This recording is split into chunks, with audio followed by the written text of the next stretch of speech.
আপনি জাকাত দিতেছেন, একটা ফরজ আমল, কেউ সালাম দিলে নেওয়া যাবে না? খানা খাওয়া যাবে না? যাবে না? যাবে। হজের মতোই তো নামাজ ইবাদত। নামাজে দাঁড়াইলে কেন সালাম নিষেধ? নামাজে দাঁড়াইলে কেন বান্দা তোমার খানা নিষেধ? এখন আর চলবে না, কারণ এটা মেরাজ চলতেছে, রবের সাথে গভীর কানেকশন চলতেছে। তুমি যখন বলো আলহামদু, তখন রব বলে লিমানিল হাম। আল্লাহ তোমাকে জিজ্ঞাসা করে তুই কার প্রশংসা করলি? বলে মানিল আল্লাহ লিল্লাহ। আল্লাহ প্রশ্ন করেন মানিল্লাহ, আল্লাহকে বলে রব্বুল আলামিন। তো রব্বুল আলামিন কে? বলে রহমানুর রহিম। আল্লাহর সাথে মেয়েরাজ চলতেছে। এখন সালাম দিলেও বন্ধ, সালাম দেওয়া যাবে না, খানাও যাবে না। মেয়েরাজ থেকে ফারেক হইয়া যখন বের হইলাম, যত পারো দাও খাবো, সালাম দিবি তাও নিব। মেয়েরাজ, রহমতের নবীর মেয়েরাজ চলতেছে, রহমতের নবীর। নবী বলেন আমি 2 রাকাত নামাজ শুরু করলাম। এখান থেকে উলামায়ে কেরাম বলেন তুমি যে কোনো সফরে বের হও, 2 রাকাত নামাজ পড়ে ওযু করে চলে যাও। নবী বোরাকে উঠবেন, জিব্রাইলকে উঠেন, নবী বোরাক রেডি। নবী উঠবেন, বোরাক কেমন জানি একটু বাহানা করে। এই জিব্রাইল কয় বোরাক চিনছুনি কে? বলে হ্যাঁ চিনছি তো, বাহানা কেন? আমার মন চায় আমি মোহাব্বতের বাহানা করি, দুশ্মনের না। নবী যদি আমাকে আখিরাতের ময়দানে একটু ব্যবহার করেন, এটা আমি চাই। রহমতের নবী বললেন আমি উঠলাম। বোরাকে যখন উঠলাম, আমার সাথে জিব্রাইল মিকাইল চলছে। আমি যাইতেছি মদিনাতুল মুনাওয়ারা, আমার প্রথম মঞ্জিল। নামলাম, আবার নামাজ পড়লাম। নবী বলেন আমার বাইতুল্লাহ থেকে বাইতুল মাকদিস পর্যন্ত যাইতে 1 মাস লাগে। কয় মাস?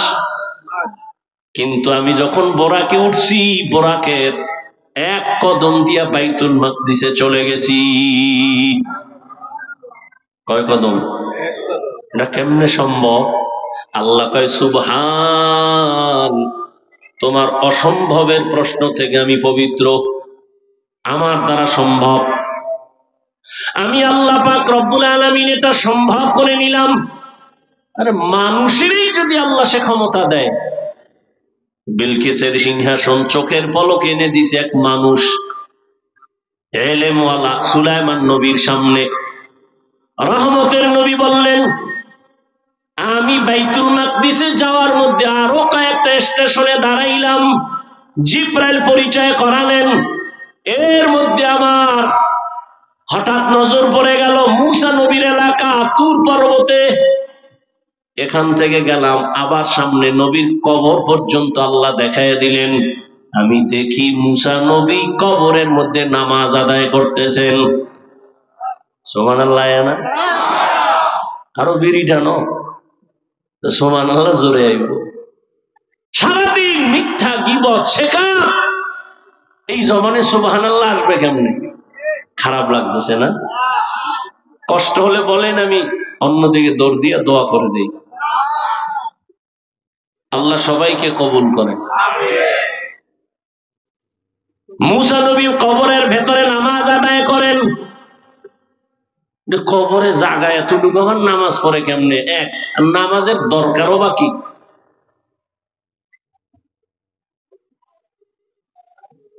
নবীজি বলেন ক্বালা রাসূলুল্লাহ সাল্লাল্লাহু আলাইহি ওয়া আলিহি ওয়াসাল্লাম আল আম্বিয়া ওয়া আহইয়াউন ফি কুবুরিহিম ইউসাল্লুন। সব নবী পয়গম্বর কবরের ভেতরে জিন্দা নামাজ আদায় করতেছেন। আরো আস্তে করে বলেন। আল্লাহ কোরআনে বলেন ওয়াহুম ইউরযাকুন, আমি কবরে তাদেরকে খানা দেই। কি দেন? খানা দেই। ভেজালে ভেজালে দেশটা ধ্বংস হয়ে যাচ্ছে, ধর্ম নিয়ে ভেজাল বেশি। একদল কয় নবী মরেই নাই, আর একদল কয় নবীরা কবরে মইরা গেছে আর কিয়ামতের আগে জিন্দা হবেই না। আচ্ছা নবীজির হায়াত কত? ওকে বলেন না কেন? একদল কয় নবী মরেই নাই, হিনারে আবার ছন্দ মিলে কয়। ওয়াহাবিরা বলে নবী মরিয়া গেছে, মরে নাই নবী জিন্দা এখন আছে। ওয়াহাবিরা বলে নবী মরিয়া গেছে, আচ্ছা যদি নবী নাই মরেন তো 63 বছরের হিসাব কেন? দ্বিতীয় কথা হলো নবীর জানাজা হইছেনি। নবীজি বলেন আমার সোমবার দিন চাষতের সময় ইন্তেকাল হয়ে গেল, জোহরের নামাজের আগে সোমবার নবীর ইন্তেকাল, বুধবার দিন যায় রাতের তাহাজ্জুদের সময় দাফন। নবী নিজেই বলেন মাইয়িত মরে গেলে দ্রুত দাফন করো, দেরি করিও না, মাইয়িতের কষ্ট হয়। রহমতের নবীর দাফনে কেন সোমবার থেকে বুধবার দেরি করা হলো?